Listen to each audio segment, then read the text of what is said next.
বাংলাদেশে বড় জয়ের পথে বিএনপি জোট 299 আসনে নির্বাচনে 207 আসনে জয়ী খালেদা পুত্র তারিক রহমানরা 73 আসনে জয়ী জামাত জোট, খবর প্রথম আলো সূত্রে। পঞ্চগড় 1 আসনে পরাজিত উগ্র ভারত বিরোধী জামাত জোট প্রার্থী সার্জিস আলম, ঢাকার 3 আসনে জয়ী বিএনপি সংখ্যালঘু প্রার্থী গয়েশ্বর চন্দ্র রায়। কাল শুনানি শেষ, তার আগে আজ দিল্লিতে মুখ্য নির্বাচন কমিশনারের ভিডিও কনফারেন্স, থাকবেন সিইও, যোগ দেবেন জেলা নির্বাচনী আধিকারিক ও রোল অবজারভাররা। বিজেপি শাসিত মহারাষ্ট্রে পুরুলিয়া শ্রমিকের মৃত্যু, বাংলা বলায় খুনের অভিযোগ পরিবারের, বিবাদের জেরে খুন দাবি পুনে পুলিশের। আজ মৃত শ্রমিকের বাড়িতে যাচ্ছেন অভিষেক। কাঁকুলিয়া রোডে বোমা, গুলি, পুলিশের গাড়ি ভাঙচুরে ধৃত 17 জনের জামিন, এখনো অধরা মূল অভিযুক্ত সোনা পাপ্পু সহ 2 জন।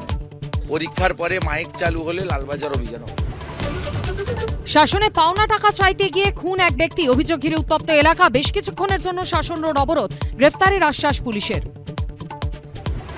বিপুল আসনে বাংলাদেশে মসনদে বসছে বিএনপি, নতুন সরকারের আমলে ভারতের সঙ্গে হবে সুসম্পর্ক, সুরক্ষিত থাকবে হিন্দুরা। ঘণ্টাখানেক সঙ্গে সুমন, রাত 8টা।